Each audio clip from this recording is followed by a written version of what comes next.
वर्ष 2025-26 માટે રાજ્ય સરકારનું બજેટ વિધાનસભામાં રજૂ કરવામાં આવ્યું. વિધાનસભામાં રજૂ થયેલ આજનું બજેટ જોતા એવું ચોક્કસ લાગે કે બજેટમાં કઈ જ નવું નથી.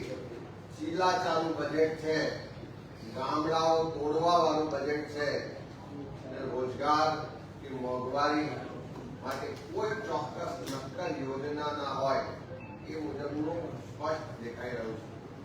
ગુજરાતની પ્રજાને આશા હતી કે બજેટ આવશે, મોંઘવારીમાં રાહત મળશે, બીજા રાજ્યોની જેમ 500 રૂપિયામાં ગેસનો બોટલ મળશે એવી આશા રાખીને બેઠેલી ગુજરાતની ગૃહિણીની આશા આજે ઠગારી નીવડી છે. યુવાનોને આશા હતી કે બઢતીઓ થશે, રોજગારી વધશે, ફિક્સ પગાર ને કોન્ટ્રાક્ટ થતાથી આઉટસોર્સિંગથી જે શોષણ થઈ રહ્યું છે એ શોષણ દૂર થશે, સમાન કામ ને સમાન વેતનનો અધિકાર મળશે. પણ એ ગુજરાતના યુવાનોની આશા પણ ઠગારી નીકળી. ગુજરાતનો હીરા ઉદ્યોગ ખૂબ મોટો હુડિયામાં રળી આપનારો આ ઉદ્યોગ જે અત્યારે મંદીમાં સપડાયેલો છે. રત્ન કલાકારો રોજ પ્રતિદિન આત્મહત્યાઓ કરે છે. એ હીરા ઉદ્યોગને લાખો રત્ન કલાકારોને આશા હતી કે આ બજેટમાં હીરા ઉદ્યોગ માટે કોઈ આર્થિક પેકેજ આવશે, રત્ન કલાકારો માટે કોઈ આર્થિક પેકેજની જાહેરાત થશે. પણ એમની આશાઓ પણ ઠગારી નીવડી છે. બીજા રાજ્યોમાં ચૂંટણીઓ જીતવા માટે ભારતીય જનતા પાર્ટીની સરકારો લાડલી બહેનો યોજના લાવે, બહેનોને માસિક 2500 થી 3000 રૂપિયા આપવામાં આવે. ગુજરાતની બહેનોને પણ આશા હતી કે વારંવાર ભારતીય જનતા પાર્ટીની સરકાર લાવીએ છે તો મધ્યપ્રદેશ ને મહારાષ્ટ્રની જેમ આપણને પણ લાડલી બહેના યોજના બજેટમાં લાવવામાં આવશે. પણ એ ગુજરાતની બહેનોની આશા પણ ઠગારી નીવડી છે. ગુજરાતમાં જે રીતે કર્મચારીઓ કર્મયોગી બની ને સરકારની યોજનાઓને નીચે સુધી લઈ જવા માટે દિવસ રાત મહેનત કરે છે. એ કર્મચારીઓ લાંબા સમયથી ઓપીએસ માટે લડી રહ્યા છે, રજૂઆત કરી રહ્યા છે. એમને આશા હતી કે આ બજેટમાં સરકાર ઓપીએસ લાગુ કરશે અને અમને જૂની પેન્શન યોજનાનો લાભ મળશે. એ કર્મચારીઓની આશા પણ ઠગારી નીકળી છે. ગુજરાતની વિધવા બહેનો, દિવ્યાંગ, વૃદ્ધ તમામ લોકો આ મોંઘવારીને કારણે જે એમને સહાય પેન્શન મળે છે પૂરતી નથી, એમાં વધારો કરવો જોઈએ એવી વારંવાર રજૂઆતોની માંગણી કરે છે. આ બજેટમાં એમના માટે પણ ઉલ્લેખ કરવામાં નથી આવ્યો. અને ગુજરાતની વિધવા બહેનો હોય, દિવ્યાંગ વ્યક્તિઓ હોય કે વૃદ્ધ લોકો હોય, એમની આશા પણ આ બજેટમાં ઠગારી નીવડી છે. ગુજરાતની આંગણવાડી વર્કર હોય, આશા વર્કર બહેનો હોય, લાખો મધ્યાહન ભોજનના કર્મચારી છે. આ બધા જ લોકોને એમ હતું કે આ બજેટમાં અમારા માનદ વેતનમાં વધારો થશે, લઘુત્તમ વેતનમાં વધારો થશે એવી લાગણી ગુજરાતના કામદારોની હતી. પણ એ કામદારોની, આંગણવાડી બહેનોની, આશા વર્કર બહેનોની આશા પણ ઠગારી નીવડી છે.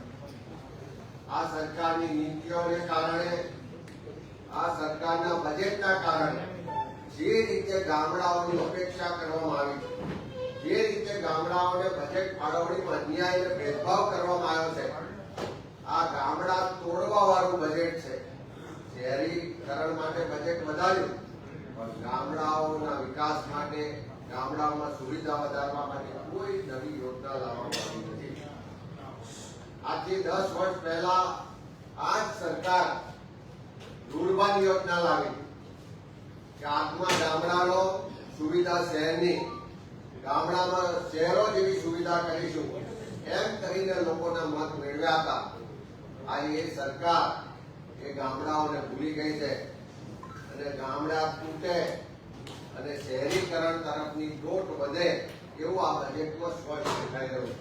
અને 10 વર્ષ પછી રૂરબન તો ના બન્યું પણ નવી પાછી યોજના લાવ્યા છે કે હવે અમે તાલુકા મથકના ગામો છે અને શહેરો જેવી સુવિધા આપીશું. તો અત્યાર સુધી રૂરબનનું કંઈ ના થયું એનો જવાબ આજ દિન સુધી સરકાર આપતી નથી. ગૌચરમાં ફેન્સિંગ મારવાની વાત કરે છે. ગૌચરો જે વર્ષોથી કોંગ્રેસના શાસનમાં સાચવી રાખવામાં આવ્યા વાઉચરો આ 30 વર્ષના શાસનમાં ઉદ્યોગપતિઓને પધરાવી દેવામાં આવ્યા અને હવે વાઉચરને ફેન્સિંગ મારવાની વાત કરે છે.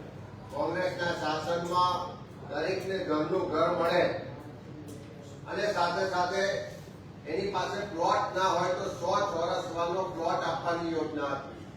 આ સરકારે 100 ચોરસ વારના પ્લોટ આપવાનું તો બંધ કરી દીધું, પણ નવા કામતર નીમ કરીને પ્લોટ આપવાને બદલે હવે એમ કહે છે કે તમારે પ્લોટ ખરીદવો હોય તો ખરીદજો, અમે થોડી સહાય આપીશું. આજે જમીનોના ભાવ આસમાને છે ત્યારે ગરીબ માણસ પ્લોટ ખરીદી શકવા માટે સક્ષમ નથી, તો પ્લોટ આપવાની યોજના પણ ધીમે ધીમે બંધ કરતા હોય એવા બજેટમાં સ્પષ્ટ રીતે દેખાઈ રહ્યું છે. આ ગુજરાતના બહુમતી વર્ગ એ એસસી, એસટી, ઓબીસી ને માઇનોરિટી જેની રાજ્યમાં વસ્તી ગણીએ તો 82% છે. આ 82% વસ્તી ધરાવતા એસસી, એસટી, ઓબીસી માઇનોરિટી વર્ગ માટે પણ આ બજેટમાં કોઈ ખાસ યોજના જોવા મળી નથી. વસ્તીના પ્રમાણમાં એને બજેટ મળવું જોઈએ. જ્યાં વિકાસ નથી એ વિસ્તારોમાં બજેટ વધારે પડવાનું જોઈએ.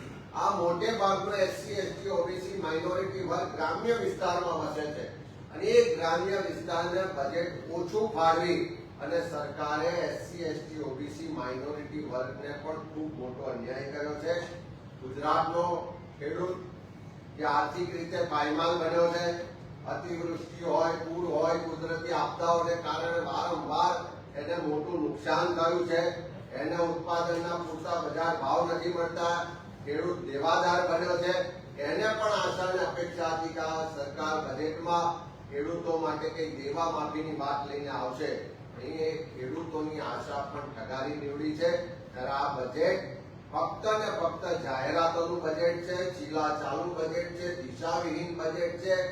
રોજગાર આપવા માટેની કોઈ નક્કર યોજના નથી, મોંઘવારી ઘટાડવા માટેનું કોઈ નક્કર આયોજન નથી, ખેડૂતોની ઉન્નતિ કરવાનું, આવક બમણી કરવાના જે વાયદા વચન હતા એ પૂરા કરવા માટેનું કોઈ નક્કર આયોજન જોવા નથી મળતું.